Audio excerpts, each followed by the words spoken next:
A Star Wars proton bomb dropped when Disney Lucasfilm announced it's parting ways with the directors of the upcoming Han Solo movie. Now, it has a new director and perhaps a new direction. Is it a foreboding sign for the film's future? Thanks for joining me, Nate Kuester, for this DailySuperhero.com update as we explore the next phase of the Star Wars anthology movie about a young Han Solo. And remember, for more great content every day, check out DailySuperhero.com. Okay, fellow fans, this has been a whirlwind of events from the galaxy far, far away, so are you freaking out? Maybe just a little? I think we'd all relax here. With the Rider of the Empire Strikes Back and this current incarnation of the smuggling scoundrel we all love so much talks, Lucasfilm and Disney listen.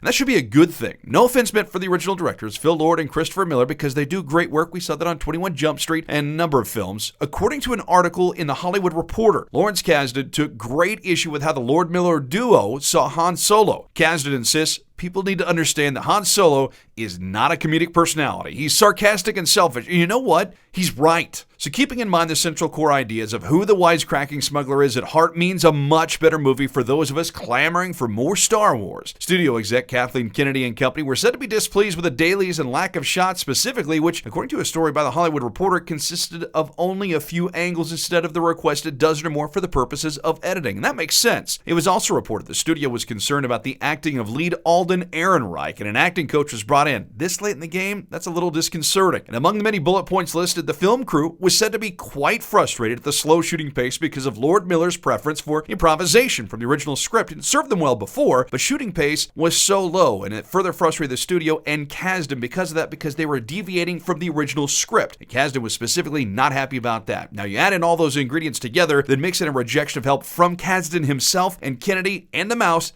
had had enough.